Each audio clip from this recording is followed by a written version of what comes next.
Assalamualaikum warahmatullahi wabarakatuh. Kali ini saya akan review konsol game Nintendo Switch di tahun 2023. Ini adalah konsol hybrid dari Nintendo yang dirilis di tahun 2017. Apakah konsol ini masih worth it untuk sekarang di tahun 2023? Untuk menjawab pertanyaan tersebut, mari kita mulai dulu dari sejarahnya.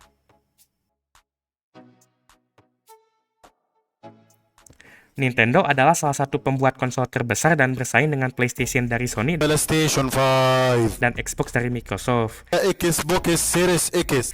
Nintendo juga pernah bersaing dengan Sega yang sudah surrender membuat konsol.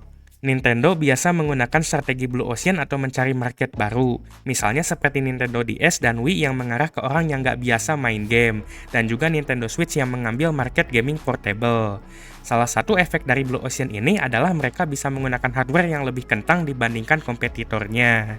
Nintendo sudah berkali-kali sukses merilis konsol yang performanya lebih jelek atau kentang dibandingkan kompetitornya. Contohnya seperti Game Boy maksudnya, yang masih menggunakan layar monokrom sedangkan kompetitornya sudah menggunakan layar warna. Walaupun begitu, namun akhirnya Game Boy yang menang jauh dibandingkan kompetitornya. Selain Game Boy, Nintendo juga membuat konsol kentang yang laku keras lainnya seperti Nintendo DS yang lebih laku dari PSP, Nintendo Wii yang lebih laku dari Xbox 360 dan PS3 wawasan aku luas banget, Nintendo 3DS yang lebih laku dari PS Vita, dan Nintendo Wii U yang lebih laku dari mobil SMK. Singkatnya, Wii U ini tuh gak laku banget.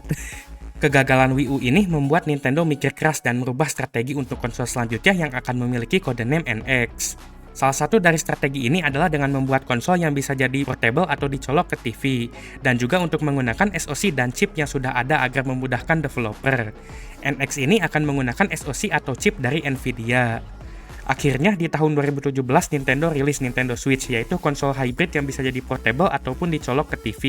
Di awal perilisannya konsol ini langsung laku keras karena game yang berkualitas jauh lebih berkualitas dari game Poco X3 Pro dan juga portable. Tidak seperti PS4 dan Xbox One yang harus dicolok ke TV dan listrik. Di tahun 2019, Nintendo merilis Nintendo Switch Lite. Ini adalah konsol handheld portable murni, bukan hybrid. Perbedaan dari Nintendo Switch biasa adalah pilihan warna lebih banyak, ukuran layar lebih kecil, kontroler yang nempel, dan tidak bisa docking ke TV. Sayangnya, konsol ini penyakitan layar garis dan juga drift. Dan di tahun 2021, Nintendo tiba-tiba rilis Switch OLED. Perbedaan dari Switch biasa ada di layar, kapasitas internal, dan juga bentuknya. Namun sayangnya performanya masih sama-sama kentang. Sampai saat ini, Nintendo Switch masih diproduksi dan sudah terjual sebanyak 114 juta unit. Dan lebih laku dari PS4, apalagi Wii U dan mobil SMK.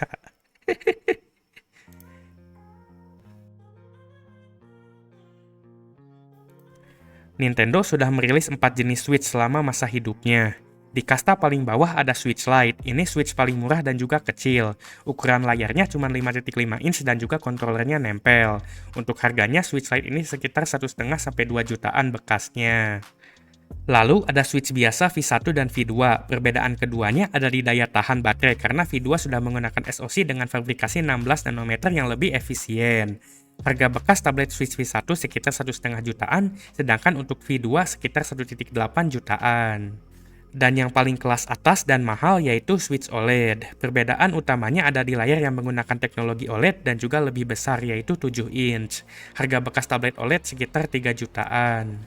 Menurut saya jika kalian tidak butuh ketahanan baterai ambil V1. Jika kalian gak butuh layar bagus ambil V2. Dan jika kalian ingin layar bagus ambil OLED. Switch Lite kurang rekomen menurut saya karena penyakitnya. Di video ini saya akan menggunakan Switch V1 atau versi pertama.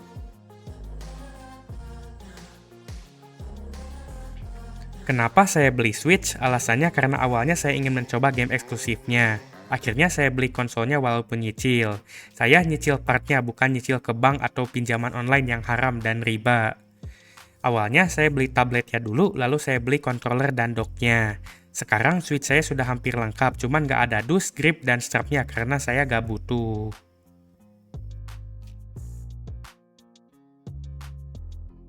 Saat membeli Switch yang full set, kalian akan mendapatkan semuanya. Namun jika kalian ingin mencicil seperti saya, kalian bisa beli bagian yang perlu-perlu saja alias YPPA. Ini tidak berlaku untuk Nintendo Switch Lite karena nempel semua dan gak bisa docking. Bagian paling utama dan wajib adalah tablet. Ini adalah yang menjalankan game kalian dan juga yang kalian lihat karena layarnya ada di sini. Untuk tablet ini harganya tergantung modelnya. Saya beli tablet V1 ini seharga 1,5 juta. Harga tablet ini biasanya paling mahal dari bagian lain. Jadi jika kalian nyicil Switch, lebih baik beli tabletnya dulu. Bagian yang gak kalah penting dan juga wajib adalah controller. Awalnya saya pakai controller KW atau palsu seperti janji HoYoverse untuk merilis Genshin di Switch seharga 100 ribuan. Cuman buat yang penting bisa main aja. Tapi ini tuh gak nyaman untuk dipakai tiduran. Akhirnya saya beli Joy-Con asli bekas seharga 700 ribuan. Jika kalian ingin hemat, kalian bisa beli controller third party yang lebih murah seperti teman saya yaitu Zack Gamer. Kalian bisa lihat video review Switch menggunakan controller third party yang murah di channel teman saya yaitu Zack Gamer. Linknya ada di deskripsi. Poin penting untuk controller, jika kalian pakai controller wireless yang nggak ada koneksi ke tabletnya langsung, jangan pernah di-reset. Dan saat beli tablet, minta ke penjualnya jangan di-reset. Karena setelah di-reset, setupnya harus pakai Joy-Con wired, dan kalau nggak punya, auto stuck kayak iPhone yang kena lock iCloud. Untuk bagian yang sunnah ada dock dan adaptor aslinya. Ini diperlukan jika kalian ingin pakai Switch di TV atau streaming ke PC lewat capture card. Saya dapat dock seharga 250.000 dan adaptornya seharga 250.000 juga. Jika kalian tidak perlu HDMI out, kalian bisa skip beli dock dan adaptor ini. Untuk bagian lainnya ada kardus, grip, dan juga strap yang gak saya beli karena gak butuh. Dan bagian yang paling gak penting adalah skin. Saya pakai skin custom yang harganya 60 ribuan. Alasan saya pakai skin karena ingin warna pink. Tapi skin ini gak nambah stats, tidak seperti MOBA analog. Totalnya saya sudah menghabiskan sekitar 2,8 juta untuk semuanya. Harganya lebih mahal dibandingkan beli full set, jadi kalau ada duit lebih baik beli full set saja.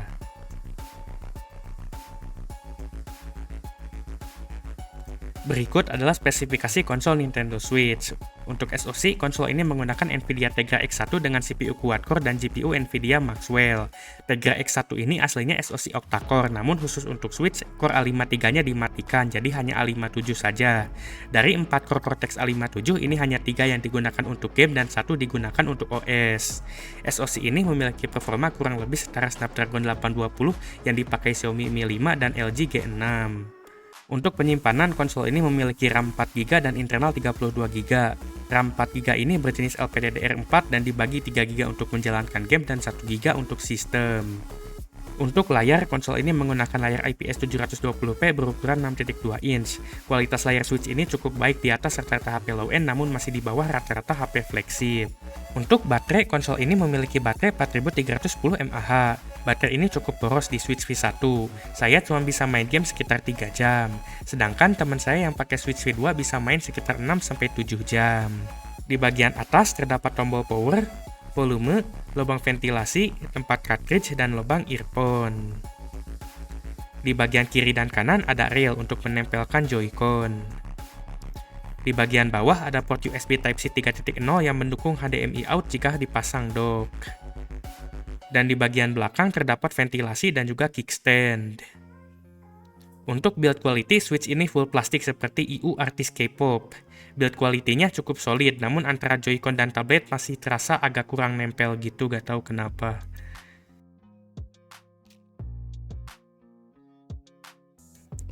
Untuk software, Nintendo Switch menggunakan OS custom buatan Nintendo yang disebut Horizon OS.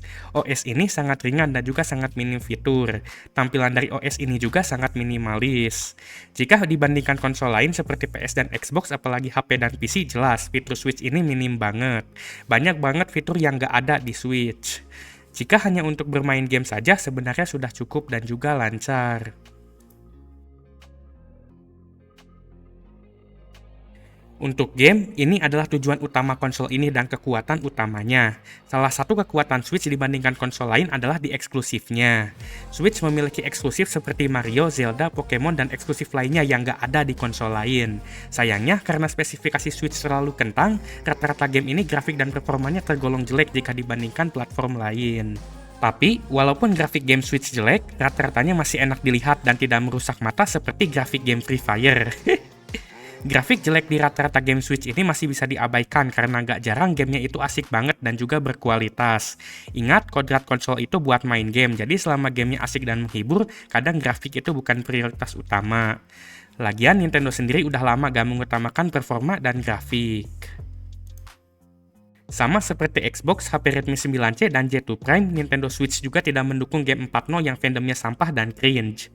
Mihotot pernah janji tapi ternyata bohong. Selain game 4.0, Switch juga tidak mendukung game sampah lainnya seperti Mobile Legends dan Free Fire. Ngomongin soal Galaxy J2 Prime HP tolol, kalian bisa lihat reviewnya di channel saya.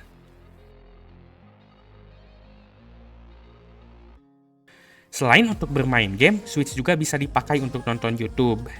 Sayangnya, hanya itu saja yang bisa dilakukan selain game karena tidak ada browser, tidak ada aplikasi sosial media, dan juga tidak ada layanan musik seperti Spotify.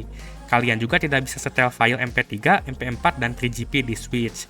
Jadi kalian nggak bisa lihat video kebaya merah ataupun MP3 dari Stava Band. Singkatnya, Switch itu cuma bisa main game aja.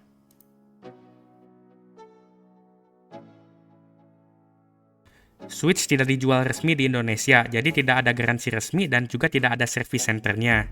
Sama seperti Xbox yang juga tidak resmi di Indonesia.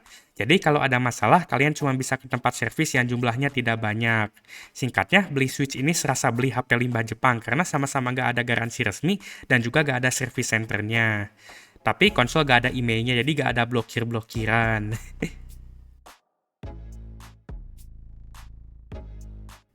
Berikut adalah perbandingan Nintendo Switch dengan konsol dan platform gaming lainnya di harga yang sama. Dibandingkan dengan PC gaming i7 Gen 1 yang dijual seller laknat, Nintendo Switch ini unggul di portabilitas dan eksklusif. Sedangkan PC gaming unggul di performa lebih tinggi, harga game yang murah, bajakan lebih mudah, dan juga lebih multifungsi. Dibandingkan dengan Poco X3 Pro HP Matot Gaming, Switch unggul di kualitas game yang lebih berkualitas dan bisa menjalankan game Switch 100% lancar. Kekurangan Switch tidak multifungsi, performa kentang, dan bajakannya sulit dan mahal. Dibandingkan dengan PS4, Switch unggul di portabilitas dan juga akan mendapatkan dukungan game lebih lama. Tapi PS4 unggul di bagian performa dan merek. Dibandingkan dengan Xbox Series S, menurut saya lebih worth Series S karena generasi lebih baru, performa yang jauh lebih unggul, dan juga gamenya yang wah, murah banget. Tapi Nintendo Switch lebih unggul di bagian portabilitas dan juga game eksklusif. Kalian bisa lihat review lengkap Xbox Series S di channel saya.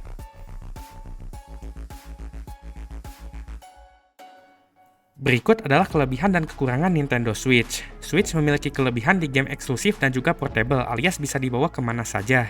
Selain itu, jika kalian beli game fisik, harga jualnya tinggi dan yang paling penting, Switch tidak bisa main game 4.0.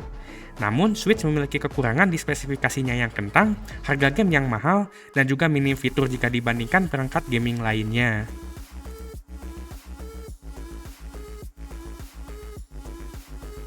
Apakah Nintendo Switch worth it dibeli di tahun 2023? Jika kalian butuh perangkat gaming portable dan juga ingin memainkan game eksklusif Nintendo, jelas Switch ini masih sangat worth. Walaupun speknya kentang tapi memiliki banyak game yang menarik dan tetap asik walaupun grafiknya biasa aja. Namun, jika kalian mementingkan grafik rata kanan dan juga ingin bermain game sampah seperti Genshin Impact, sayangnya Nintendo Switch ini tidak cocok untuk kalian.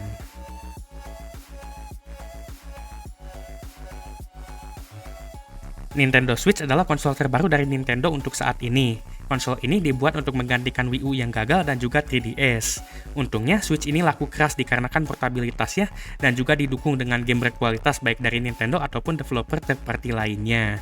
Secara fakta, memang performa Switch itu kentang jika dibandingkan konsol generasi ke-8 atau ke-9 lainnya. Tapi, ini tetap membuat Switch laku keras dan asik dimainkan. Strategi Nintendo untuk menggabungkan konsol rumah dengan portable dan juga menggunakan SoC yang sudah ada juga cukup sukses karena Switch ini laku keras baik dari penjualan dan juga dukungan developer. Itu saja sekian dari review ini, maaf jika ada kesalahan, semoga video ini bermanfaat. Bye!